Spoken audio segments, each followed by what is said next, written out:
The tragedies of Connecticut, Arizona, other states, the campus at Virginia Tech, um, have brought an awareness of and concern for the safety of our children and young people in our educational institutions.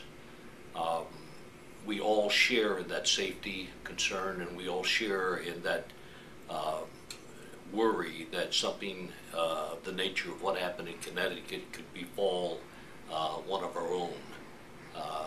Tragic as it is, uh, we can learn something from what occurred, and hopefully we can advance the concept of assisting and aiding those that are mentally ill in our community. Truly, to confuse mental illness and intertwine that confusion of mental illness with guns is unfortunate indeed. For the answer is not more guns. The answer is not arming teachers in classrooms. The answer is not putting law enforcement on campuses, basically turning our learning institutions into armed camps.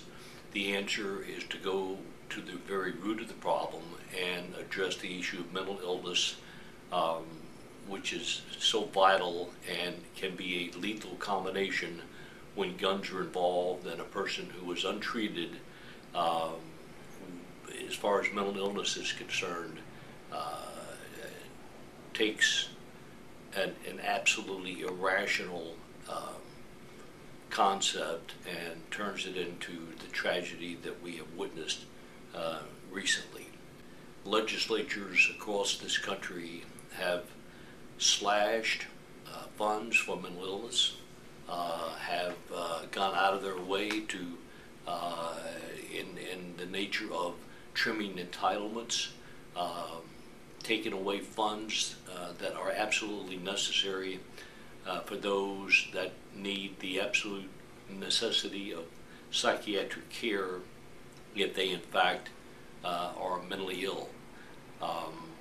We know that arming teachers, for instance, is just an absolute nightmare for law enforcement, as has been stated on a number of occasions.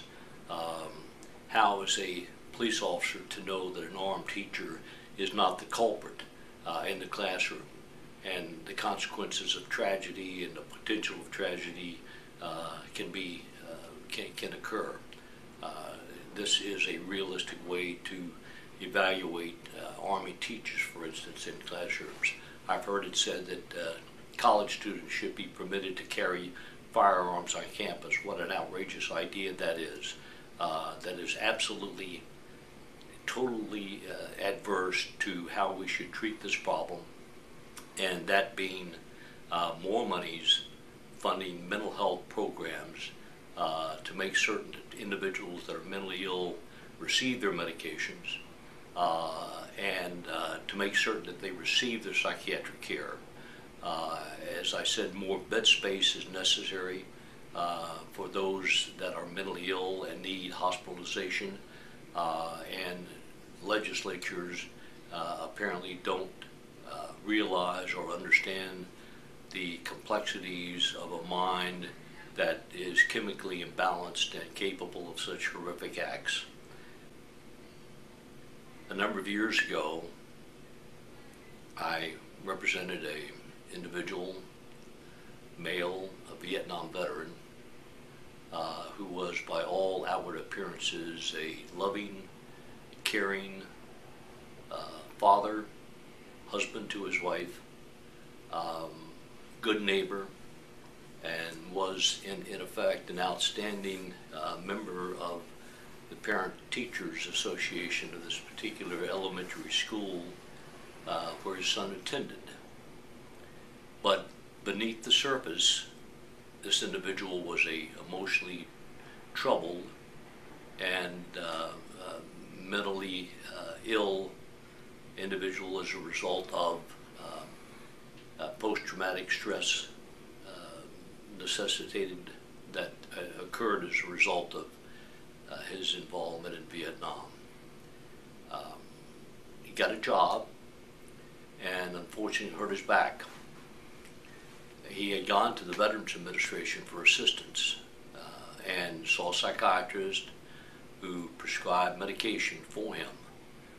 He was able to fill the prescription, but as a result of hurting his back on his job, he ran out of funds and was unable to continue to obtain medication that was necessary for his mental health. Stopped taking his meds.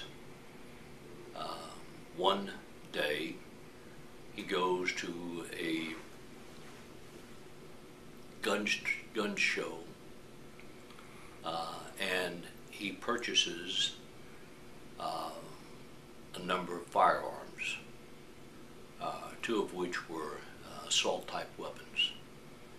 Absolutely no check, mental health check, no background check was necessary. He purchases ammunition. That night, he is seen by his wife walking around the house, babbling incoherently. The next morning, he gets up, gets dressed. His guns are in the trunk of his car, and gets in his automobile and arrives at the school where his child attends.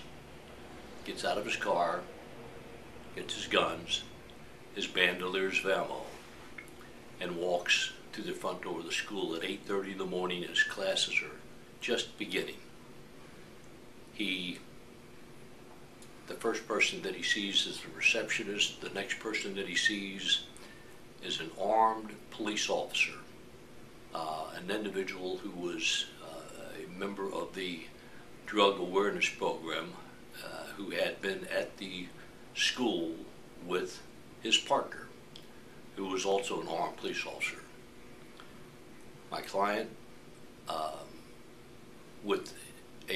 acting in a delusion of attempting to free the children from what he considered to be an African slave ship, that being the school, opened fire on the officer, struck him. Fortunately, the officer was not killed, and approximately 18 rounds of ammunition were discharged by my client.